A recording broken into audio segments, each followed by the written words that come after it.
Hi, hello, this is Shweta. Welcome to my classes. Today we will deal with the fractional distillation of liquid pairs of type 1, that is ideal solutions. You already know what are ideal solutions, isn't it? In last one of my video, I have completely spoken about ideal solutions, like its types, and even like you can say examples also have discussed. Clear? So today we will be discussing if two liquid pairs, means a liquid pair is mixed, then how can we separate those liquid? So you know the one of the technique is fractional distillation. So we are taking ideal solutions and then we are distillating it. It means we are separating it. So you know that it is very easy to mix the liquids, but it is very difficult to separate the liquids.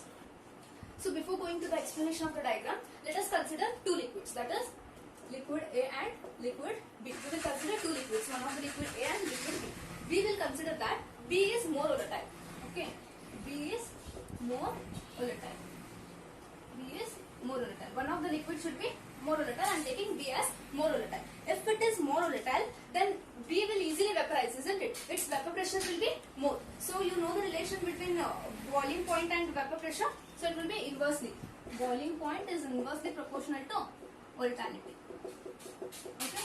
So if B is more volatile, then its boiling point will be easily reached. Why? Because it will easily vaporize, because it is like more volatile, you can say. So easily this B will get vaporized when compared to that of A. Clear? Now you can see this diagram. In this diagram, what happened? Here one curve is formed, isn't it? How this curve is being got? This curve is got by plotting what? Here we have plotted the boiling point. This temperature goes now like this. This is the boiling point of two liquids, A and B. This is the boiling point of two liquids versus what we have plotted? We have plotted their composition. So composition I have taken in mole percent, isn't it? So I am varying it from 0 to 100. So if you are taking in mole percent, it will vary from 0 to 100%. If you are taking in mole fraction, then it will vary from 0 to 1, isn't it? So now I am taken that in mole percent, so I am varying it from 0 to 100. Now let us come to the diagram. How to separate the two liquids A and B. Remember that your B percentages goes on increases. Here B is 0, here B will be 100. So A will be completely 100 here, A will be 0 here. This is the thing. As you go on like this, your B percentage increases. Now let us consider one composition. Here we will take.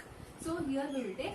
So what you will do, think that here it is 20% and 80%. 20% your B and 80% A. So now what I am doing?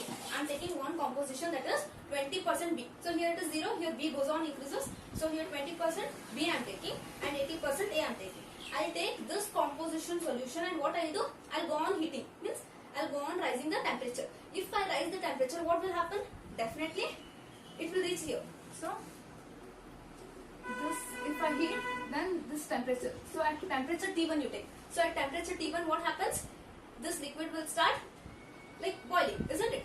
This is the boiling point of that. So if I will go along this vapor curve, so here this is the liquid curve for that and this is the vapor curve. So if I take this liquid and coincide with this vapor curve, then I will get these vapors. When I heat this liquid, I will get these vapors. That is, so you will get the vapors of this, isn't it? So if I coincide this with the vapor curve, I will get this. So now on heating this, I got the liquid like it is boiling and I got the vapors of that liquid. So now if I condense means I should get to the vapors, isn't it? I should get the liquid again. If I condense this vapors, I should get the liquid again, which should coincide with this axis. So that is, I will get the, when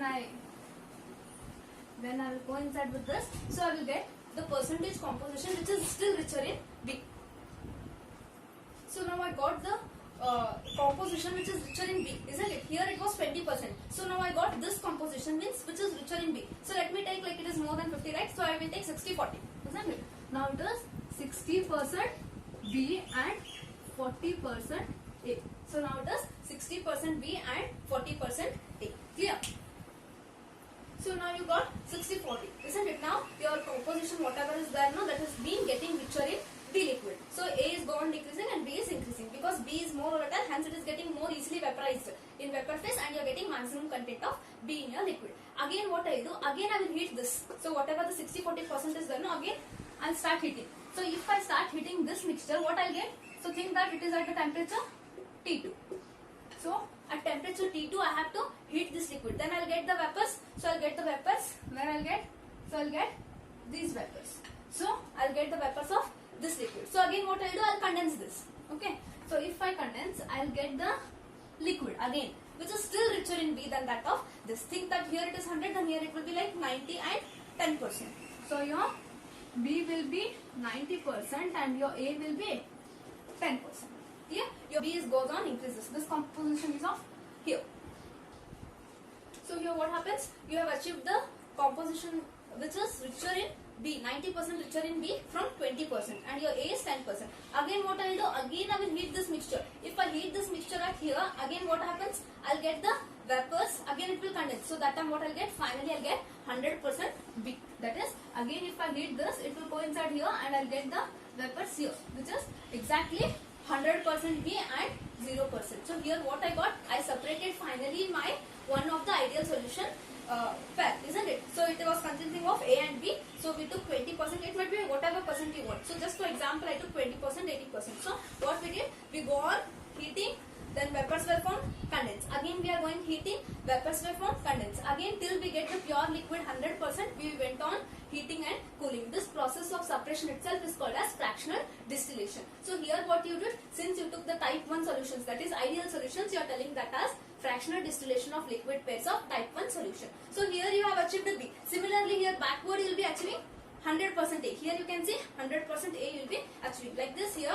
A and B will get completely separated. I hope you understood. If please do subscribe, share and tap the bell icon for notification. Thank you.